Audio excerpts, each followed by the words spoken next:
we want to just jump right into it. I want to introduce our next speaker.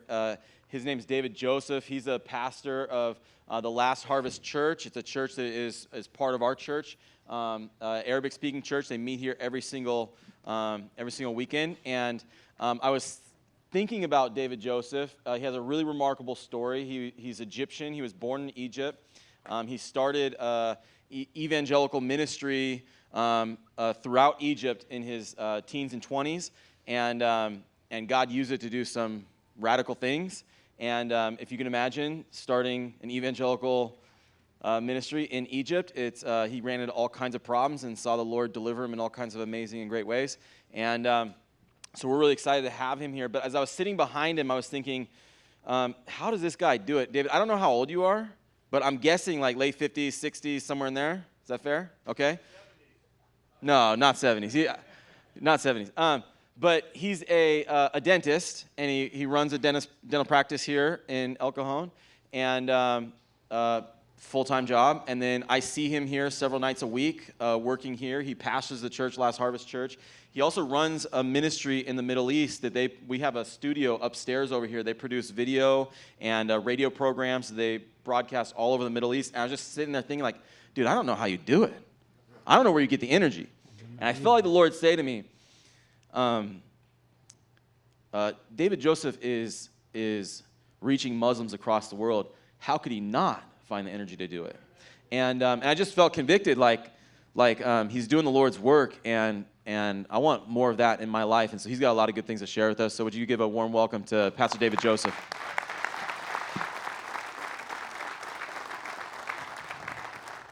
Good morning. No matter what my age, I'm younger than David. Well, it's really a privilege to be here and talk to my family about ISIS and things happening in the Middle East. And I think this is not kind of like an attractive subject to hear Saturday morning, but since it's the most important subject now we face, especially in El Cajon, I believe we need to know about it. Yesterday, I appreciate so much the message that I heard. Then I said, man, you were so courageous when you are in Egypt. When our brother was preaching to us about to be courageous, and I said, like, I was so courageous when I was in Egypt. And then I started to laugh at myself, because I have this one time, one of the secret police officers, the top secret police officer in Egypt, he summoned me to his office, and he put a paper in front of my eyes like this, exactly like this. And he was peeking behind the paper, looking to my eyes, and he told me, who wrote this paper? And I looked to the paper, and the paper was a message for a Muslim that Muhammad is a liar, and Islam is a false religion, and the only way to go to heaven is Jesus, which is a big crime in Egypt, to write this or to say that. And I looked at the paper, and I was sure, 100% sure, that my assistant in the ministry, because he has a very distinguished handwriting, he is the one who wrote it. And I know that the guy who got me here knows who wrote this, letter to one of the Muslims.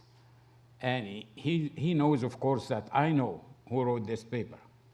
So I looked at him like he was looking to my eyes, and I was kind of like thinking, what am I supposed to answer? If I said I know him, he will arrest him forever, and tell him, like, your leader said that you wrote it. And if I said, I don't know, first of all, I'm lying. Second, he knows that I know. So I don't know what to say, And I found myself laughing. And the guy looked at me, and I said, did I tell you a joke? I said, no. I said, why do you laugh like this here? I said, because I discovered now that I am the secret police officer, not you. Because If I have a paper, I'm supposed to come and ask you who wrote this paper. You're getting me here to ask me who wrote this paper. Who is the secret police officer?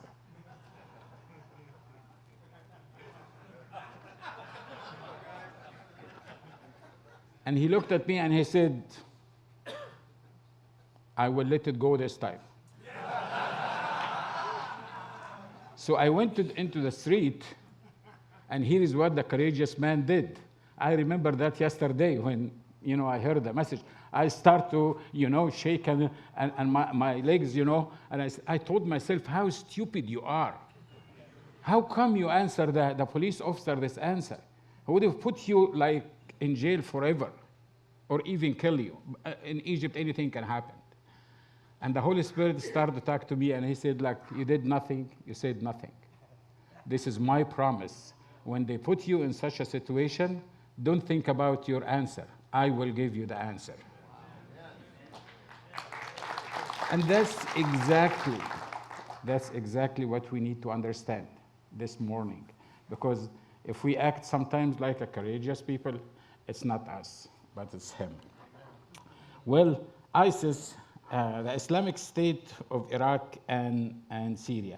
Let me fast, I will talk about 2 points in this, politically and military, which is not our subject to discuss or spend time in that, and spiritually.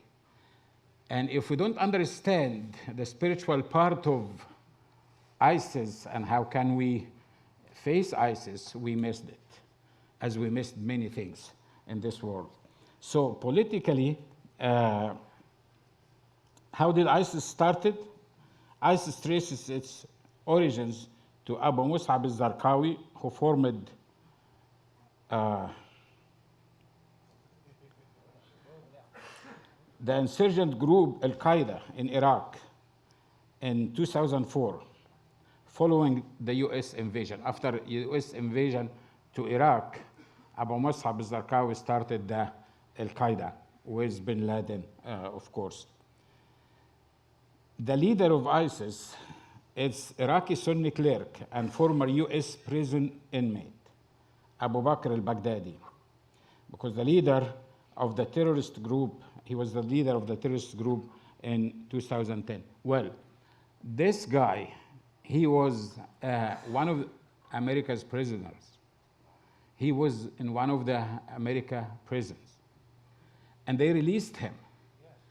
And this is what he did. He went, overseas and joined hands with Al-Qaeda. And now they start to do what we know by ISIS. Well, it's not my position to say they are wrong or right that they released such a guy.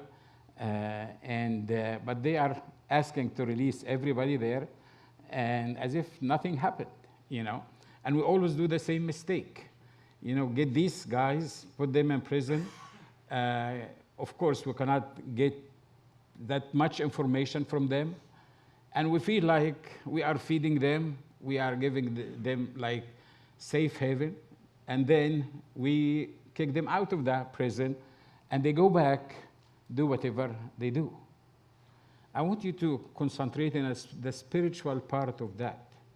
It's not the political part of that, because politics, we can talk for years, and will not get to any good place, I believe. The militants continued attacks in Iraq and also launched a jihadist front in Syria.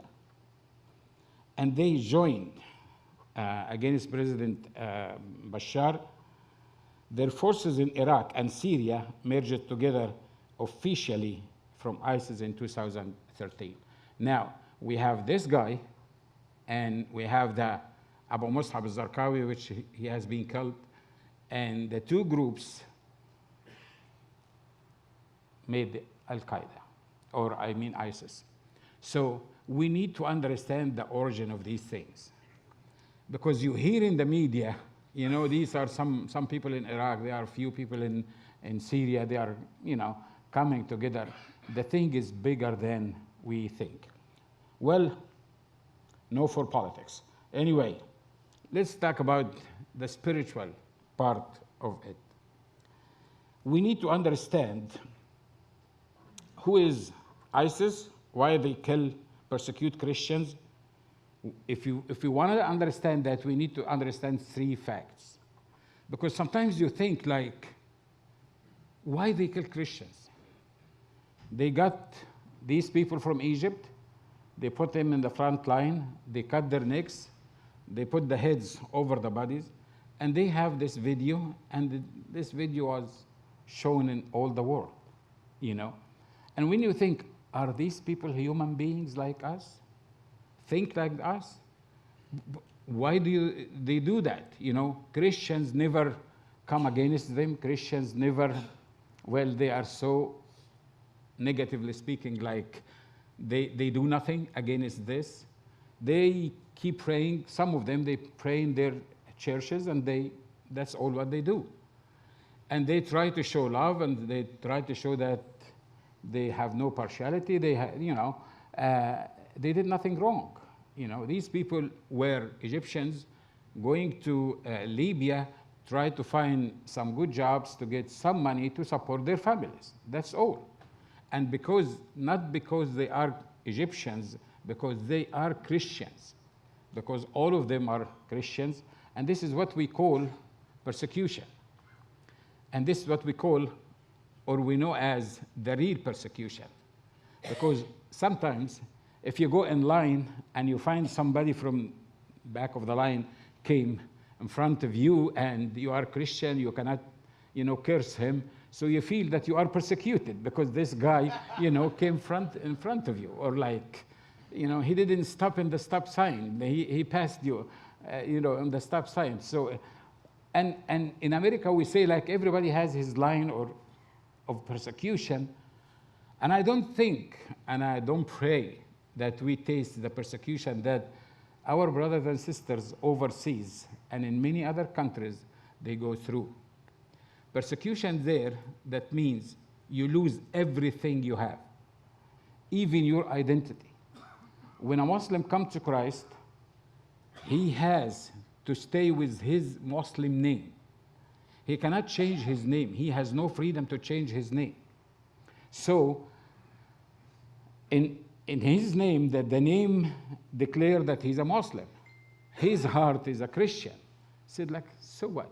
His name, it doesn't matter. So the heart is the thing that we look for. Well, when he marry, he has to marry a Muslim Christian, because he can't marry a Muslim, supposed to. So he has to suffer to find a Muslim convert to Christ to marry.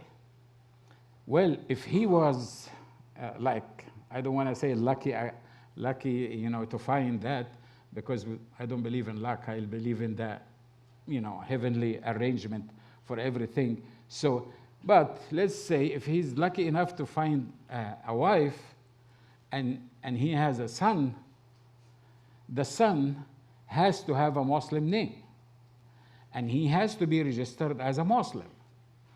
And he has to go to school as a Muslim. And as a Muslim, he has to study Islam and Quran in the school. And if he's a Muslim and he cannot say that he's a Christian in the school, so the Muslims teachers, they try to teach him Islam and all the things about Muhammad and Islam. And at home, he goes home, and at home they teach him about Christ.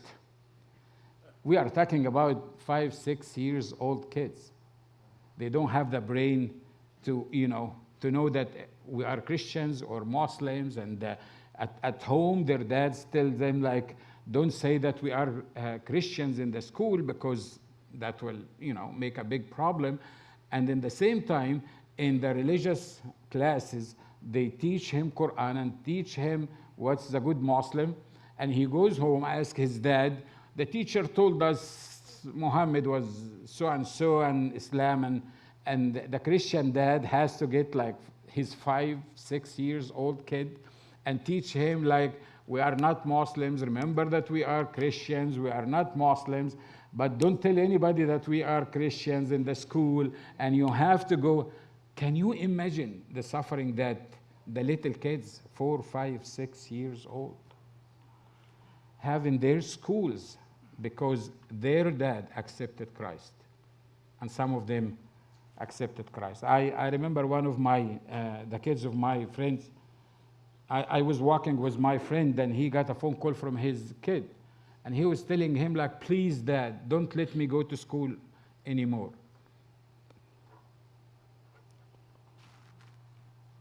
This is my trick, by the way. I put this glass because whenever I feel like I can't continue, I just take a sip of water.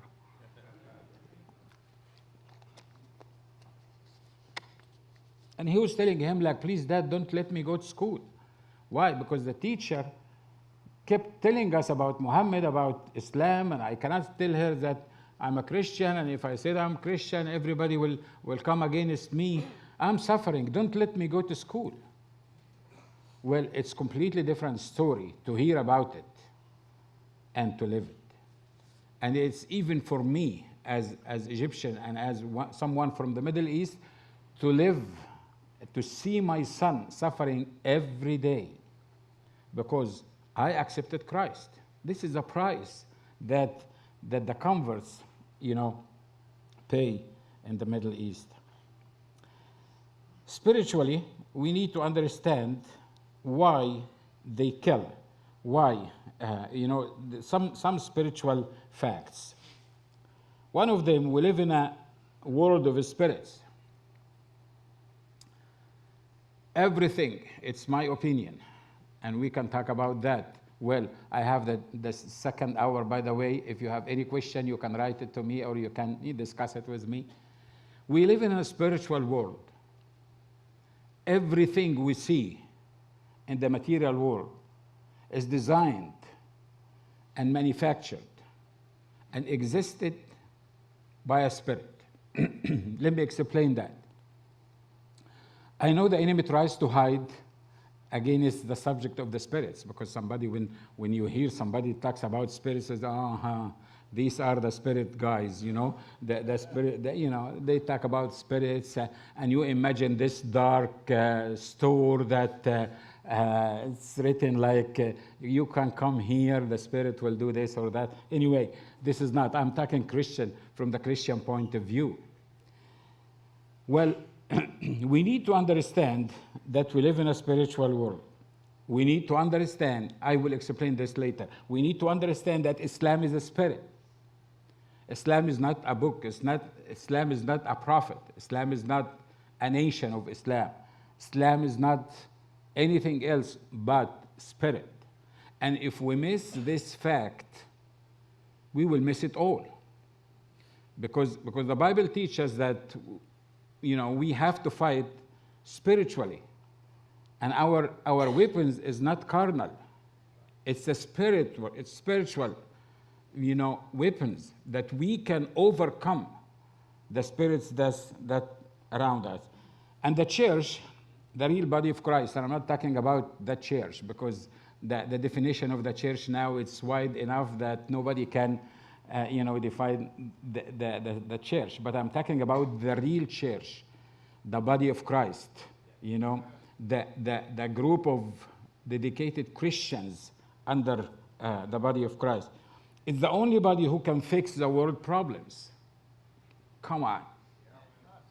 Is this real that we can fix all the world problems? Well, we got all the problems because we don't apply Jesus' laws. We don't apply it in any way.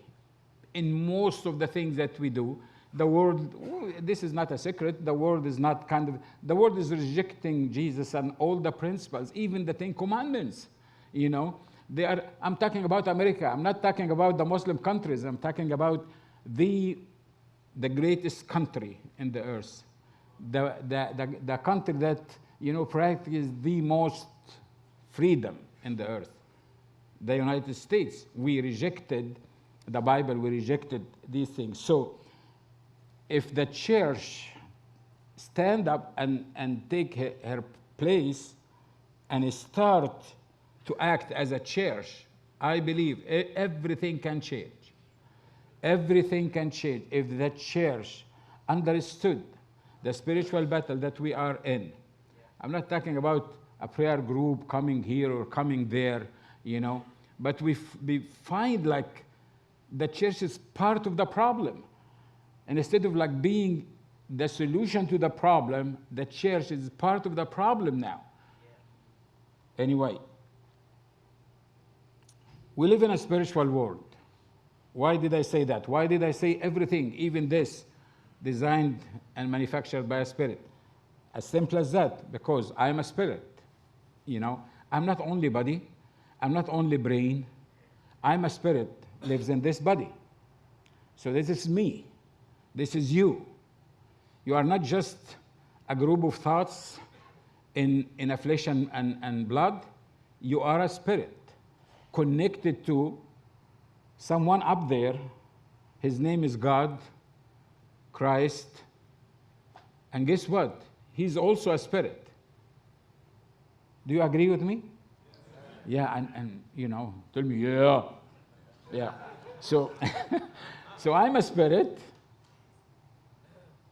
Angels are spirits, and you can read the, you know, you can read the verse here because we don't have time to read everything. And Satan and his soldiers are spirits, and God is a spirit. If I am a spirit, angels are spirits, demons are spirits, God is a spirit.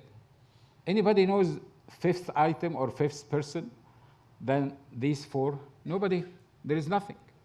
There is nothing.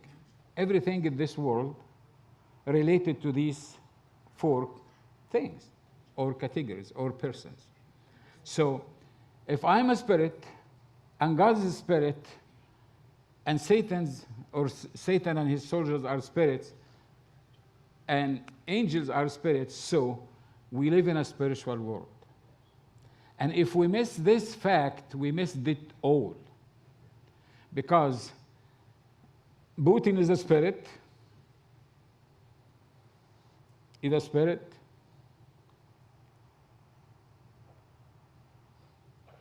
Fill in the spaces, huh?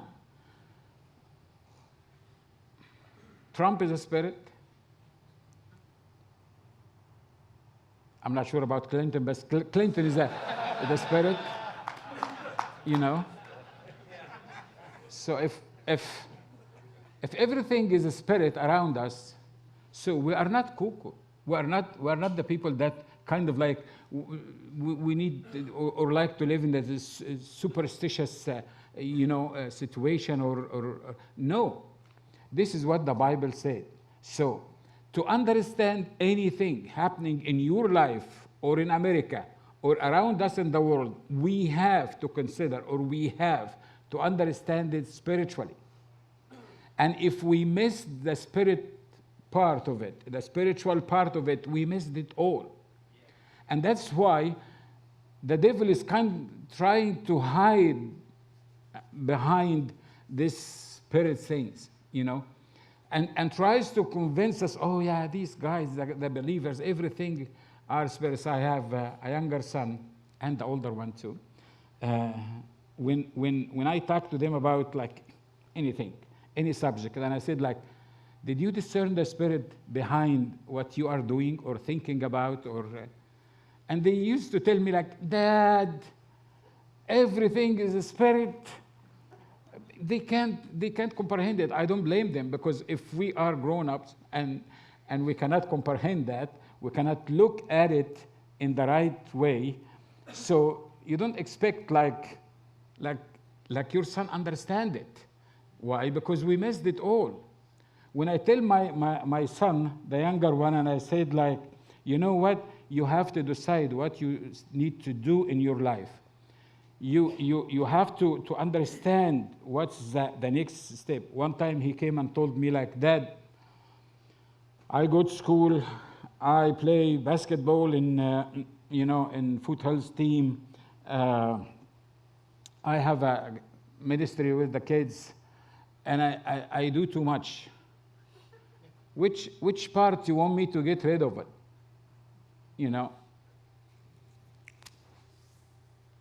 it's a hard question, you know.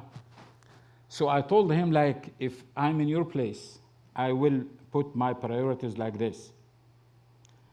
First of all, if you have to, you can leave your basketball team. The second point is, if you have to, after you leave the basketball, you leave the school. And in the end, if you have to, don't leave God. Don't leave your ministry. You have to go to your ministry every Sunday morning. And he was looking at me and he said, like, so my ministry is much important than my school? I said, yeah, because you can get, whatever you get from the school, and you go to hell, and you live miserable.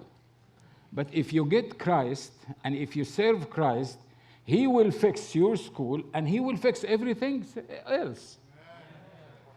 He looked at me and I said, like, oh, I expected this answer from you. Because I was telling him, like, if God tells me you either leave your ministry, you leave your business, you leave anything else, the last thing I will leave is my ministry. Why? Because this is the connection between me and him. So we need to understand things spiritually. Islam is a spirit. And as I said, like everything is a spirit around us, so Islam is a spirit. But it's a funny story how Muhammad got his Islam thing. He says that he was by himself in one of the caves in the mountain, and there is some being appeared to him, and he talked to him about Islam and talked to him about Quran. And when he came back home, he was confused if this is an angel or a Satan. And he was telling his wife, like, I'm confused. I saw something. I saw someone when I was in the cave by myself. I saw someone. But I don't know if this is an angel or a Satan. I don't know what kind of revelation this, that the prophet doesn't know if this is a Satan or, an angel. But anyway, that's exactly what happened. This is written in their books. It's not in our books. Nothing in Islam, about Islam in our book. So, and she made a weird test. Sometimes you have some carnal tests. Anyway, don't worry about that, because I can't even, I'm ashamed even to say, how did she define that what appeared to you in the cave was an angel spirit? And from here, Islam started, because Muhammad convinced himself, and whoever appeared to him in the cave convinced him that he's a prophet. And when you read how he used to get the revelation, how he used to get the Quranic verses, it's exactly for someone has epilepsy, for someone has satanic attack. I was involved in many of the Muslims and non-Muslims who were like, we had to deliver them from demons, and you see them and you see their eyes and you see whatever coming out of his. This is exactly the description, the Muslim description for how he used to be when he got his revelation. They are saying that, but of course they said, like, because the revelation was heavy on him, that's why he couldn't take it. That's why he got the epileptic seizures, that's why he got these things from his mouth. So we need to understand that Islam is a spirit. Why do I say that? Because the church is the only body that can stand against the spirit of Islam. Amen? Amen. No Obama, no Hillary, no Trump. Every one of them say we will have an open border or closed border. We'll get Muslims here to this country, or we don't get Muslims to this country. We are missing it all. We don't understand. And some of us, when they understand, they can't do anything. And the church still happy with meetings and, dancing and singing, which thank God for that, and, good messages from the pastors, and we are missing the enemy that tries to destroy everything that we have. Islam is the spirit of Antichrist. Well, this is a whole subject. The spirit of Antichrist, the one that denies that Jesus came in the flesh, that means Jesus is God. Islam is the one that denies the cross. They believe that Jesus never been crucified. And I don't know how they think about that.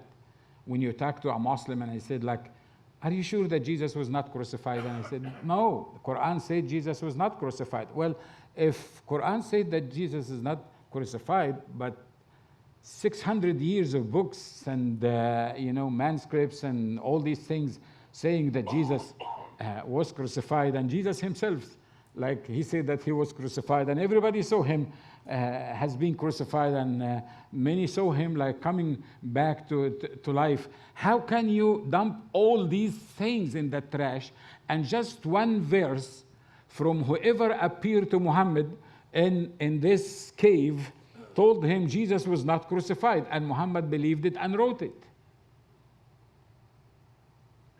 It's a spiritual battle. It's a spiritual thing. Can you look to the man beside you and say it's a spiritual battle?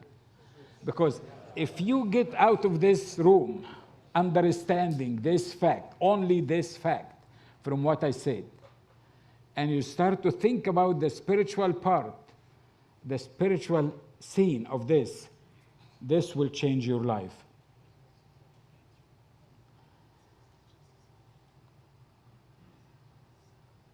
Why ISIS hates Christians? Well, it's not because we just like believe in things like, different than them, but there are 10 things in Islam.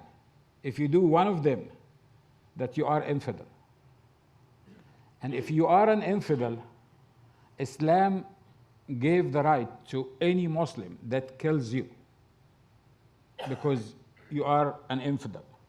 One of them, I will try to go through them so fast. I understand that I have about 15 minutes. The person who doesn't believe in Islam or his prophet Muhammad and commit one or more of the things which are forbidden in Islam makes him infidel. What's the 10 things that Islam, say that we are infidels before? One of them is to believe in somebody else other than God or beside God. They understand that we believe in 3 gods. And there are 2-3 verses in Quran saying like they are infidels who believe that God is one of 3. So this is the basic. Any Christian is an infidel in the eyes of ISIS guys or any Muslim, because we believe that Jesus is God. They believe that Jesus is a man, just a prophet. He's a good prophet. He came from Virgin Mary. No dad. They believe that too, because Quran said that. But he is only a man. It has nothing to do with God. He is a prophet. If you believe in something other than this fact, so you are infidel. So how many infidel we have here in this room? Thank God. I think we are all infidels now, because we believe that Jesus is God.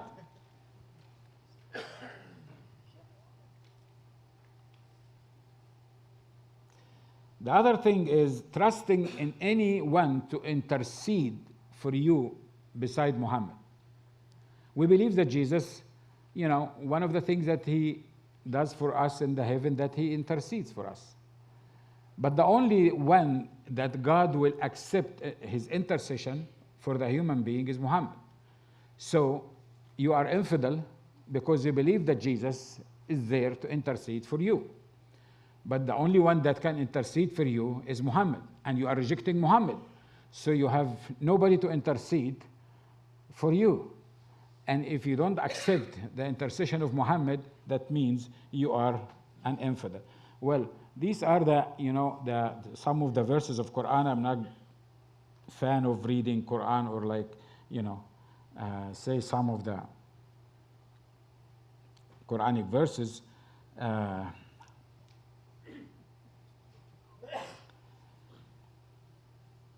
Anybody who does not expose the infidel is an infidel.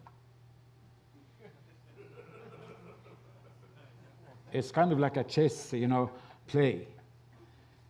If I have a Christian and I don't expose him as an infidel, or I don't believe that he's an infidel, so that I am infidel, even as a Muslim. And that explains why ISIS is not going only after Christians. They are even going after Muslim governments and Muslim people because some of them, they have friends of Christians and they don't believe that Christians are infidels. So if you don't believe that Christians are infidels, so you are infidel.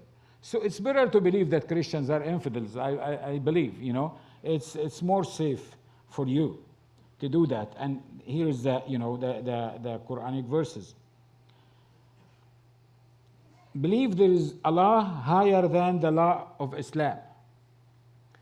If you believe even in your heart that there is a law higher than the law of Islam, then you are an infidel.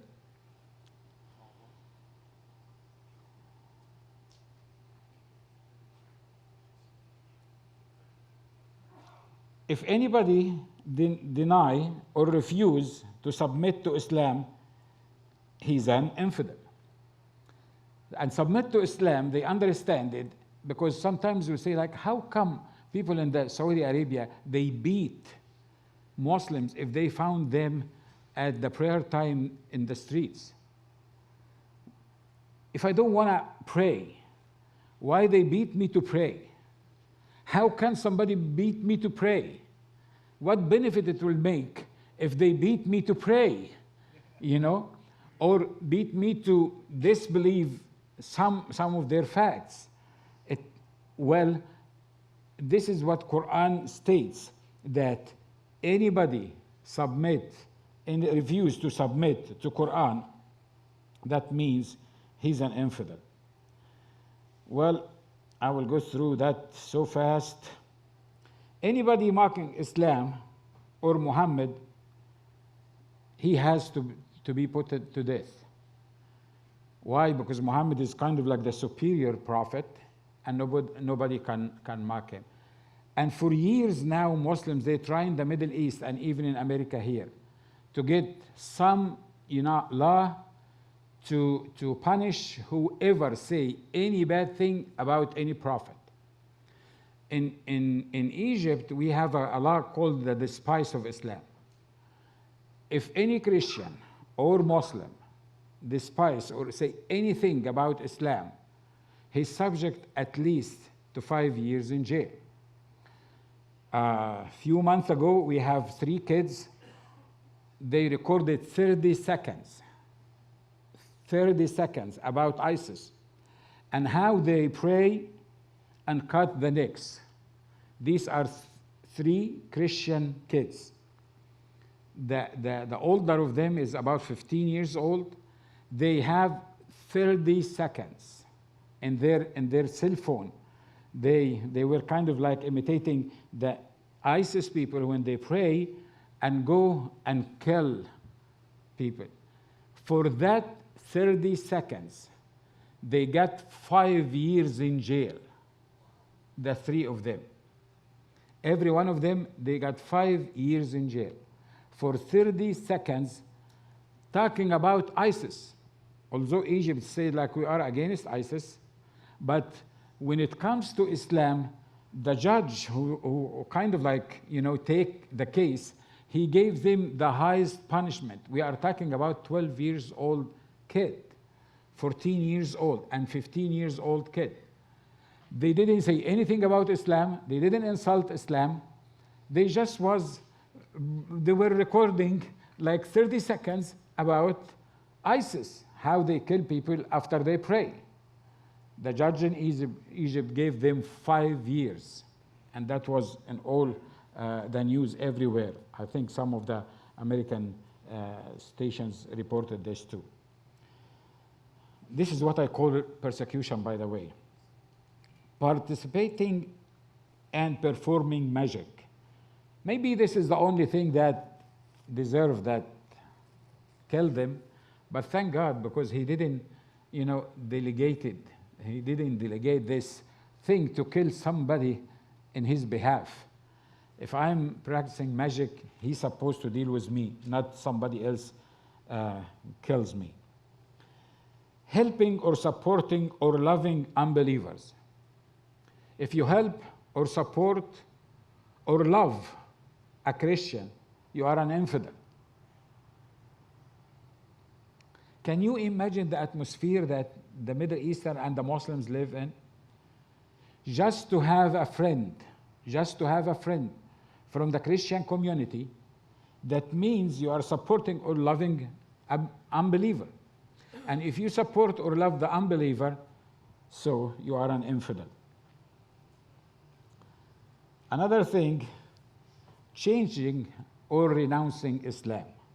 And this is a serious thing in the Middle East and the Muslim countries.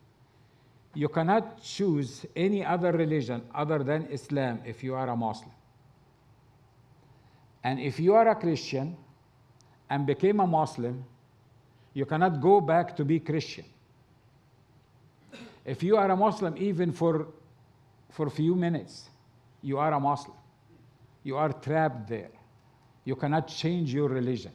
And if you change your religion, there is only one penalty, is to be killed.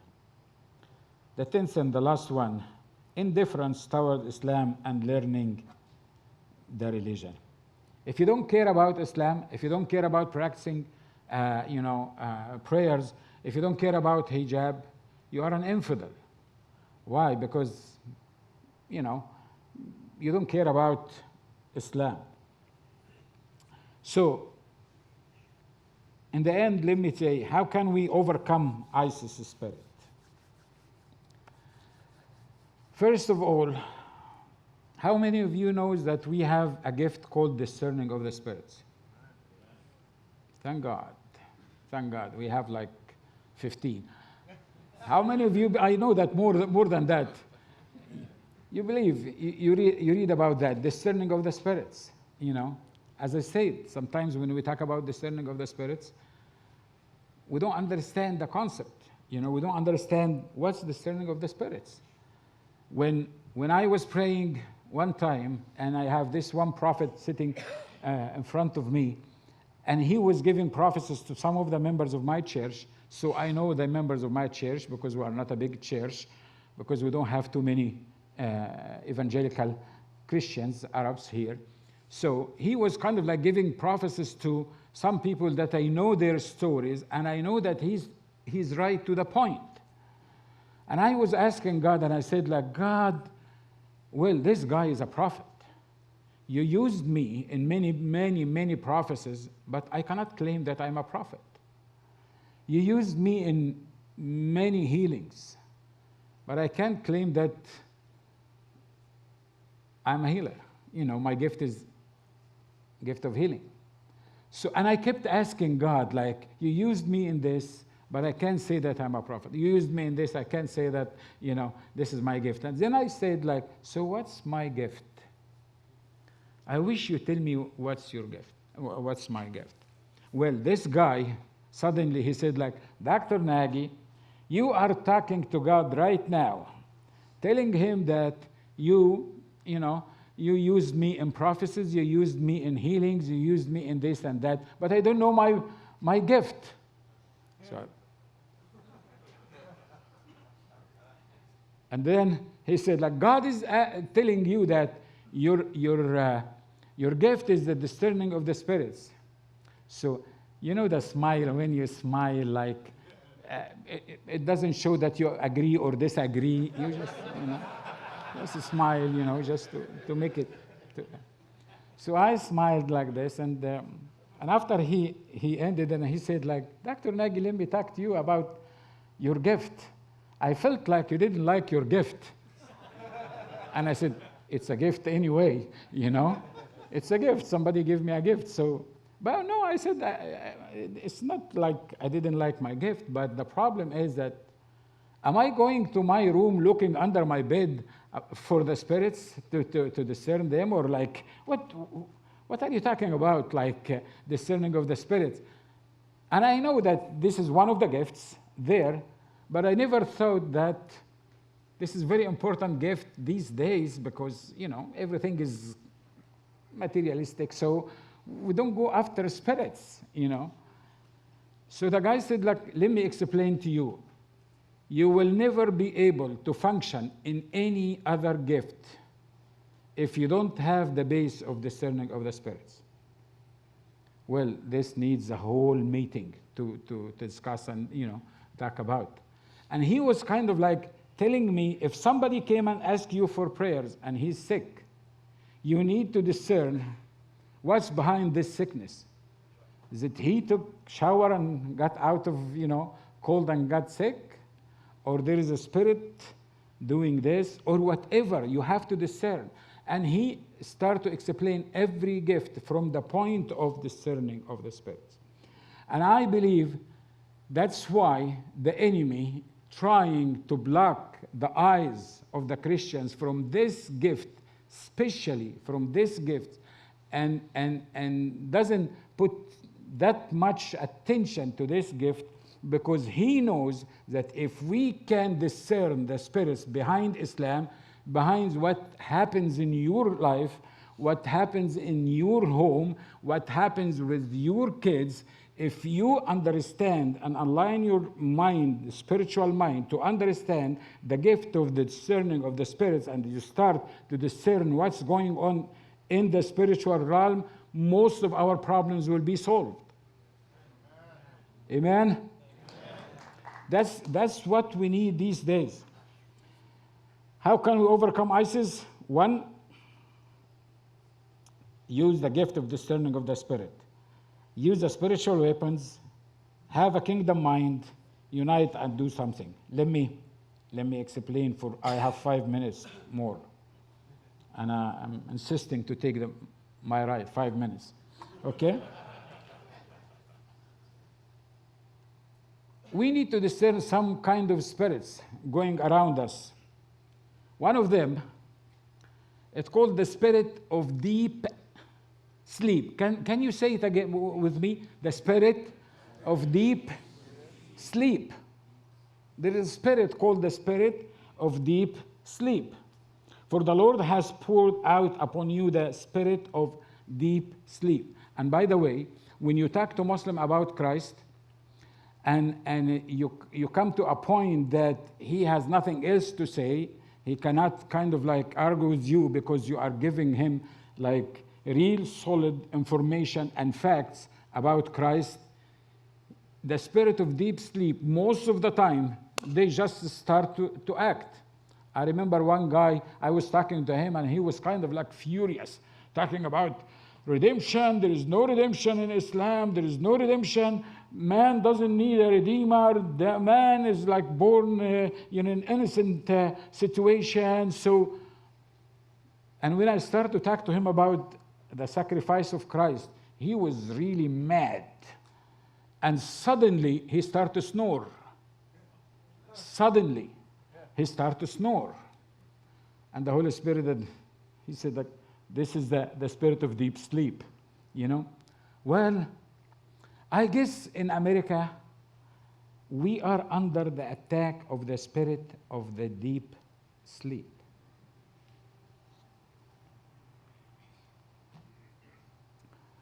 You reject the policy of somebody. You regret that you elected him, and then you elect him for another 4 years.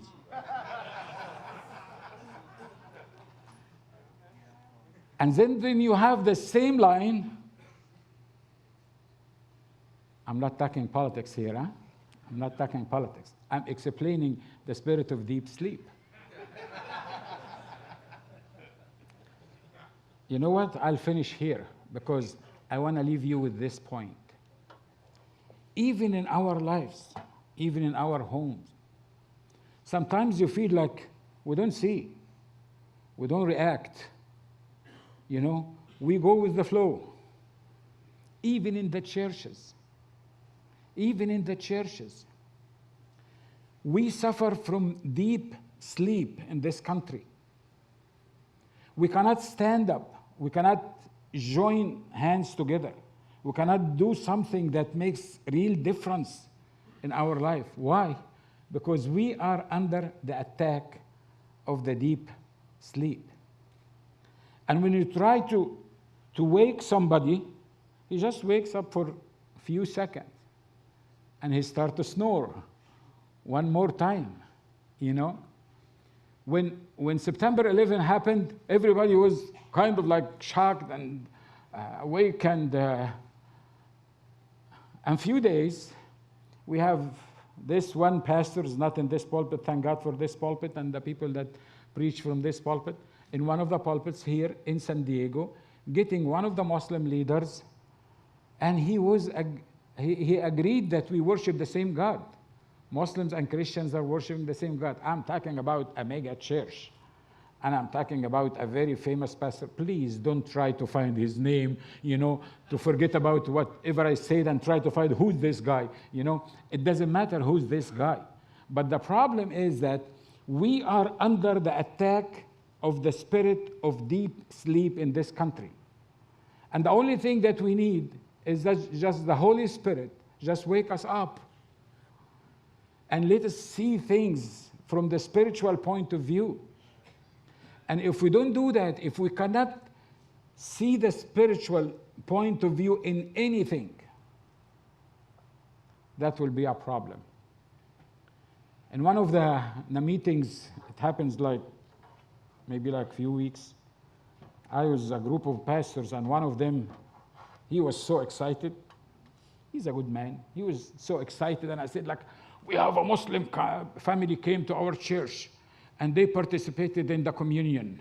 And we are so happy. This is the first time that they hear about, the gospel. And he was so excited, and I understand that he is so excited. And I looked at him and I said, like, my brother under deep sleep, because he doesn't understand anything about this family who came, why they are here. Yesterday, in my office, I had 3 Muslims coming from Syria. The 3 of them, they are demon-possessed. Last week, in one moment, I have 3 patients sitting in 3 rooms. The 3 of them are Muslims. And their phones, their cell phones, start to call for prayer.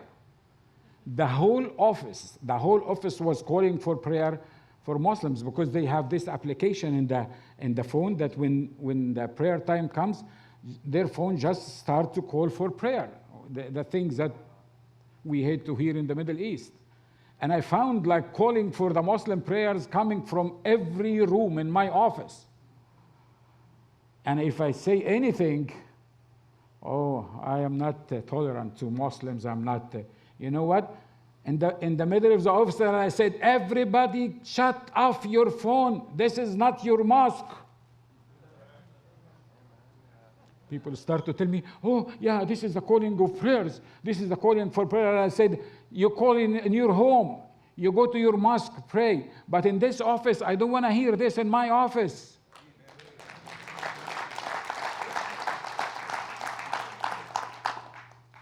That can cost me a lot.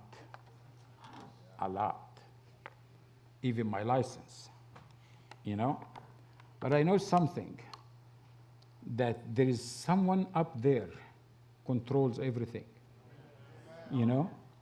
And when I'm courageous, when I thank you, brother, so much for the message yesterday, when I'm courageous, when I come and stand against the spirit of Islam, I did that. I'm not just like saying things.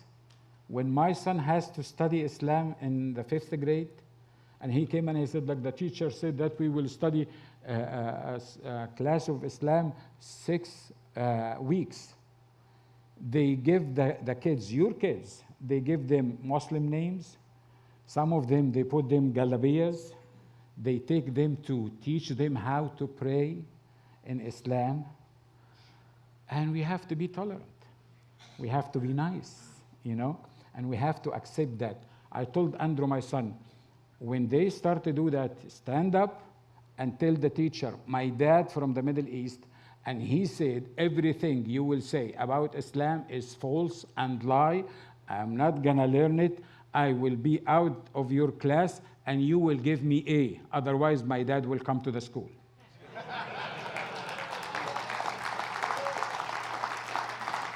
You know what happened? He didn't attend and he got A. I will continue after that in the session.